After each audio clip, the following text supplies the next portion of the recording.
पाहिजे। आणि हा जर देश नियमाच्या जर बंधनात राहिला नाही तर इथे पुन्हा एकदा राज्यशाही किंवा पुन्हा एकदा घराणेशाही चालू होईल।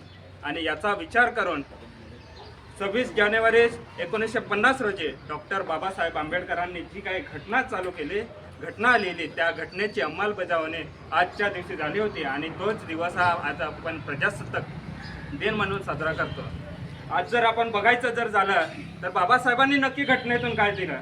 बाबासाहेबांनी आपल्याला घटनेतून प्रत्येकाला आरक्षणाचा अधिकार दिलाय, प्रत्येकाला भाषणाचं स्वातंत्र्य दिलंय, प्रत्येकाला स्वाभिमानाने जगायचं स्वातंत्र्य दिलंय। अरे जेव्हा चूल आणि मूलमध्ये जेव्हा माझी महिला अडकली होती त्यावेळेस आज त्याच महिला आज आमच्या नगराध्यक्षताई जर आज आमच्या नगराध्यक्ष पदावर बसतात, ही ताकद आहे बाबासाहेबांच्या संविधानाची, ताकद आहे बाबासाहेबांच्या घटनेची। आज माझ्या हातून माझ्या वार्डात झेंडावंदन झालं।